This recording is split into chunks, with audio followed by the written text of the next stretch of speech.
कोशिकाएं होती हैं, सेल्स, सेल्स के बाद टिश्यूज आते हैं, टिश्यू मतलब ऊतक, सेल से बने ऊतक, ऊतक के बाद क्या होगा, टिश्यूज के बाद ऑर्गन बनेगा, ऑर्गन के बाद बनेगा ऑर्गन सिस्टम, ऑर्गन सिस्टम के बाद पूरा का पूरा सब ऑर्गन सिस्टम मिलजुल के काम करेगा और वो क्या होगा, ऑर्गेनिज्म। समझ गए? तो इस प्रकार होता है। Next slide. अब यहाँ पे ऑर्गेनिज्म कैसे बना, यहाँ पे पूरा इसका स्लाइड है, cells, then tissues, organ, organ system, organism. मतलब कि अगर एक सप्लीमेंट से ट्रीटमेंट करते हैं।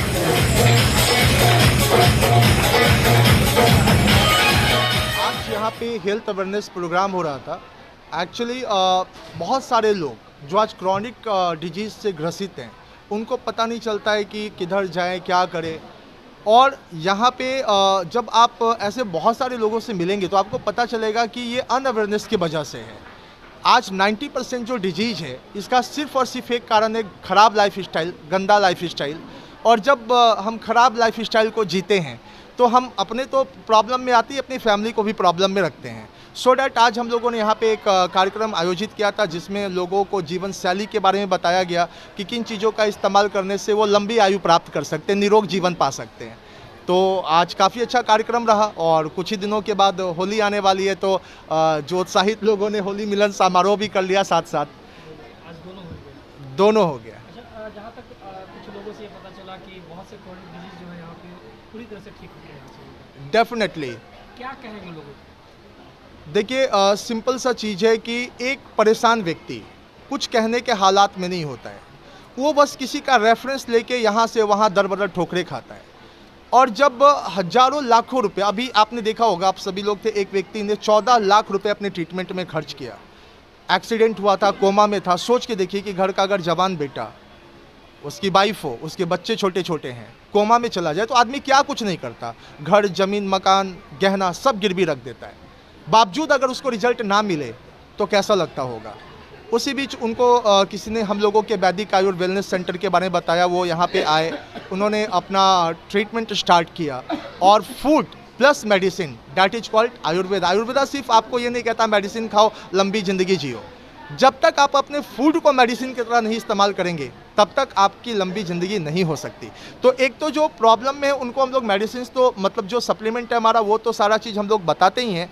और साथ ही साथ हम लोग उनके लाइफ स्टाइल को सुधारते हुए क्या खाना चाहिए, क्या नहीं खाना चाहिए, क्या उनको फ़ायदा कर सकता है, क्या नुकसान कर सकता है, क्या उनके लीवर के लिए ख़राब चीज़ है, ये सारी चीज़ों के बारे में हम लोग उनको अवेयर। क्रॉनिक डिजीजेस, कैंसर तक ठीक हो रही है आपकी दवा से, तो हम ये जानना चाहेंगे कि आप वैसे लोग जो इस तरह की बीमारी से ग्रस्त हैं और लाखों रुपए खर्च कर रहे हैं, तो उनके लिए क्या कर सकते हैं?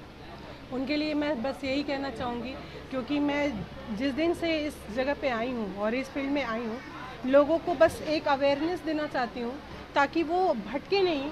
क्रोनिक डिजीज़ेज़ का जो आधार है वो उनका खान पान, उनका रहन सहन और उनका पोषण से बिल्कुल जुड़ा हुआ है। तो मैं चाहती हूँ कि मैं लोगों को अपने तरीके से, मैं बहुत मेहनत कर रही हूँ, उसके लिए स्लाइड्स दिखा रही हूँ, पिक्चोरियल्स, उनको इमेजेस बता रही हूँ ताकि वो लोग समझ पाएँ कि हर चीज़ पोषण से संबंधित होती है। माँ के गर्भ से लेकर के बच्चा जब बाहर आता है तो पोषण के माध्यम से ही उसकी हर बॉडी के ऑर्गन सिस्टम बनते हैं और उसके अकॉर्डिंगली उनका इम्यून सिस्टम बनता है, जिससे वो बाहर आकर के अपनी सही लाइफ जी पाते हैं। हमारे बॉडी के अंदर जो डिजीज़ होता है उसका मेन कारण क्या है? मेन कारण है, आपको मैंने बताया 4 कारण होते हैं। एक तो होता है इन्फेक्शन, इन्फेक्शन से पूरा जितना भी डिजीजेज, इन्फेक्टेड डिजीज सब उससे होते हैं।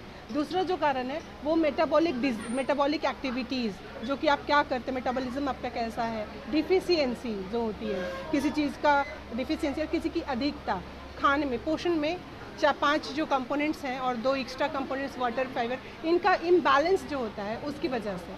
तीसरा जो कारण है जेनेटिक कारण है, जेनेटिकली जो पेरेंट्स ऑफ स्प्रिंग ये चलता आता है। और जो चौथा कारण है फिजियोलॉजिकल गड़बड़ी जो होती है बॉडी में किसी भी चीज़ से, जैसे आपने अंग्रेजी दवा खाई तो आपका लीवर डैमेज होगा, आपका किडनी डैमेज होगा, आपके ऑर्गन्स जो होंगे, हड्डियाँ कमज़ोर होंगी। तो ये सारी चीज़ें जो होती हैं ये फिजियोलॉजिकल डिसऑर्डर्स होता है जो हमारी बॉडी में। जिस तरह से केरल जिस तरह से ग्रो कर रहा है, लोगों की मदद कर रहा है, हाँ हाँ, सरकार क्या इसको सपोर्ट कर रही है? देखिए अब ना हमें सरकार से सपोर्ट की उम्मीद इससे और ज़्यादा क्या करनी चाहिए। सरकार ने हमें खुलेआम इस चीज़ को करने के लिए आपको हम यहाँ पे खुलेआम बातें कर रहे हैं, ये बहुत बड़ी बात है। सरकार क्या करेगी और क्या कर सकती है सरकार? उन्होंने FDSA के माध्यम से हमारे प्रोडक्ट को रिकॉग्निशन दिया, तो गवर्नमेंट बहुत कुछ कर रही है। मैं गायत्री सिन्हा, राजीव नगर पटना से हूँ। आज आप आए हुए हैं वैदिक फेयर में, जी, क्या कारण है इसका? मैं बहुत बीमार रहती थी, खासकर मैं पहले हमको थायराइड था और बहुत पहले हमको एक्सीडेंट हुआ था, तो सिर में हमेशा दर्द रहता था। धूप में भी निकलते थे तो ये सिर में दर्द, फीवर हो जाता था, और ठंडा में भी निकलते थे फिर भी हमको सिर में दर्द हो जाता था और फीवर हो जाता था, और बीच बीच में हमको हार्पिस भी हो जाता था। तो मैं इस बिल्डिंग में जब यहाँ खुला आयुर्वेद के मतलब वैदिक का, तो मैं इस मकान मालिक का हमको फ़ोन किए, वहीं पर ट्रेनिंग हो रहा था, हमको बुलाए, गायत्री तुम आओ, तुम बहुत बीमार रहती हो, देखो तुम्हारे लायक है।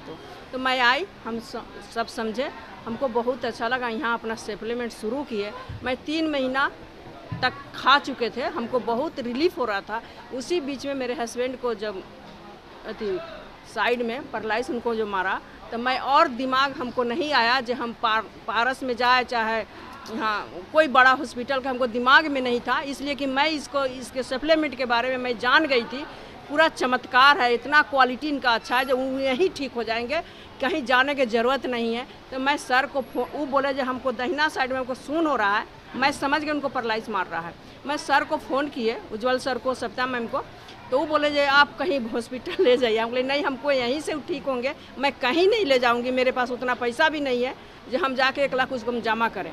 क्या वो ठीक हो गया दवा से यहाँ पे? 2 दिन में, मतलब 1 बजे से उनका सप्लीमेंट शुरू हुआ, 6 बजे उनका पैर उठने लगा, जो ये पैर उठता नहीं था, दहिना साइड में उनको मारा था, और बोली भी उनका सब लटपट हो गया था, मतलब साफ बोली एक नहीं निकलता था। और 6 बजे उनको अपना घर से हाथ पकड़ के, मतलब चला के, और ऑफिस में हम लाए, खुद आए? खुद